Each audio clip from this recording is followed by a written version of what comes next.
அன்பு மாணவ செல்வங்களுக்கு கலாபாரதியின் வாழ்த்துக்கள் கோடி. இப்போ நம்ம என்ன பண்ண போகிறோம்னு கேட்டிங்கன்னா, ஒரு ஃபென்டாஸ்டிக் ப்ராப்ளத்தை நம்ம என்ன செய்ய போகிறோம், we are going to analyse. ஆனால் அதை அனலைஸ் பண்ணணும்னா உங்களுக்கு ப்ராப்ளம் துல்லியமாக புரியணும். அதனால் கவனமாக வாசிச்சு, ஏன்னா it seems to be big, கவனமாக வாசித்து புரிஞ்சுக்கிட்டு தென் we will solve. A fighter பிளேன்னா குண்டு போடக்கூடிய plane flying horizontally at an altitude of 1.5 kilometer, 1500 மீட்டருக்கு மேலே அது என்ன செய்யும், பறக்கும். with the speed of 720 km per hour, ஒரு மணி நேரத்துக்கு 720 கிலோமீட்டர் என்ன செய்யும், ட்ராவல் பண்ணும் அந்த வேகத்தில். ரைட், அது பறக்குது. ஓவர்ஹெட் அண்ட் ஆன்டி ஏர்கிராஃப்ட் கன், எதுக்கு மேலேனா ஆன்டி ஏர்கிராஃப்ட் கன்னுக்கு மேலே பறக்குது. இந்த ஆன்டி ஏர்கிராஃப்ட் கன்னுடைய வேலை என்னன்னு கேட்டிங்கன்னா, அப்படி ஏதாவது விமானம் போச்சுன்னா அதை சுட்டு வீழ்த்துறது தான் இதனுடைய வேலை. ரைட், இப்போ என்ன கேட்குறாங்கன்னா, at what angle from the வெர்டிக்கல்லேருந்து என்ன ஆங்கிளில் should the gun be fired for the shell with muzzle speed 600 m/s to hit the plane. அப்போ அதனுடைய மசில் ஸ்பீட்னா அந்த குண்டுடைய அந்த முகம் இருக்குல்ல பின்பக்கத்துக்கு, இட் இஸ் கால்ட் அது மசில். அதனுடைய வேகம் எவ்வளோ இருக்கணும், 600 m/s இருக்கும். அப்படி இருக்கும்னா என்ன ஆங்கிளில் சுட்டாக்க எதை வீழ்த்த முடியும், அந்த ஏர்கிராஃப்டை வீழ்த்த முடியும். At what minimum altitude should the pilot fly the plane to avoid being hit. அப்படின்னா அந்த ஃப்ளைட்டு என்ன உயரத்தில் பறந்தா இந்த குண்டால தாக்கவே முடியாது. இதான் பிள்ளைகளா கேள்வி. இதை ஆராய்ச்சி பண்ணுவோமா? இன்ட்ரெஸ்டிங்கான ப்ராப்ளம் தானே. Will examine investigate.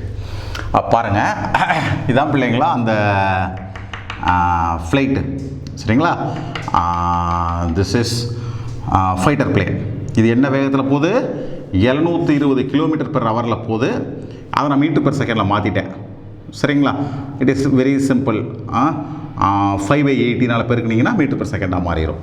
So 200 m/s. எவ்வளோ உயரத்தில் பறக்குதுன்னா 1500 மீட்டர் உயரத்தில் பறக்குது.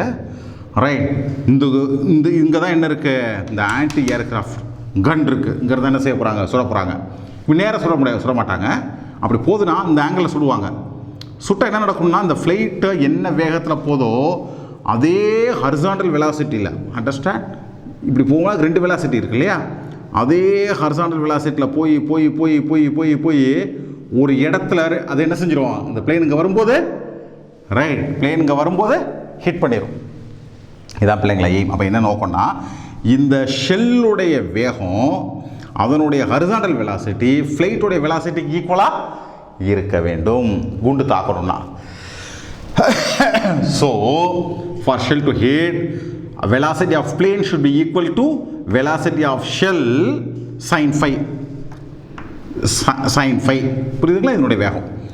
ஸோ இதிலிருந்து நீங்கள் என்ன கண்டுபிடிச்சிடலாம், sin phi can be calculated.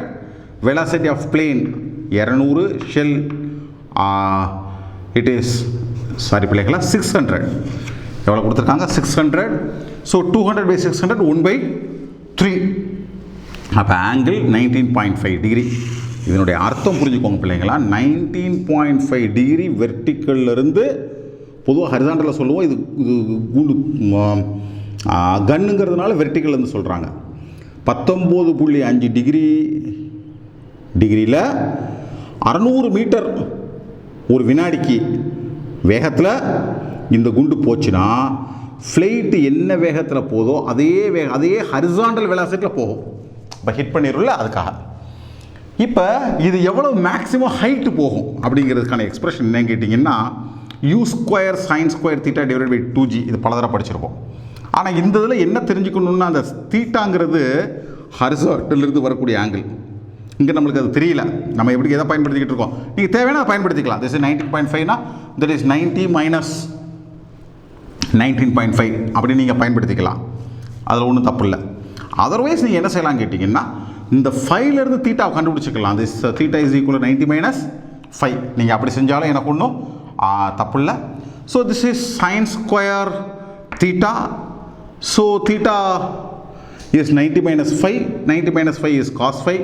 So sin square theta அவங்க என்ன போட்டிருக்கேன், நான் cos square 5ன்னு போட்டிருக்கேன். ஸோ 600 ஸ்கொயர் காஸ் ஸ்கொயர் 5 கண்டுபிடிச்சிடலாம். Cos square 5 is equal to 1 minus sin square 5. இதெல்லாம் டெக்னிக்கல் விஷயங்கள் பிள்ளைங்களா, பெரிய அறிவுபூர்வமான விஷயங்கள் இல்லை. 1 minus 1/9 is equal to 8/9.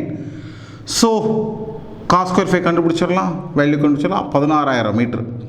இதனுடைய பொருள் என்ன, அதுதான் பிள்ளைகளா முக்கியம். இதனோட பொருள் என்னன்னா, இந்த குண்டால 600 மீட்டர் பெர் செகண்ட் வேகத்தில் 19.5 ஆங்கிளில் அதை சுட்டா அது அதிகபட்சம் 16,000 மீட்டர் உயரம்தான் போகும்.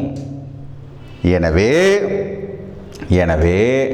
அந்த ஃப்ளைட்டு அந்த பைலட்டுக்கு இது புரிஞ்சு அவனுடைய மெக்கானிசம் மூலமாக இதை கண்டுபிடிச்சி அவன் 16,000 மீட்டருக்கு மேலே பறந்தால் இந்த குண்டால் அவனை எதுவுமே அந்த ஃப்ளைட்டை செய்ய முடியாது.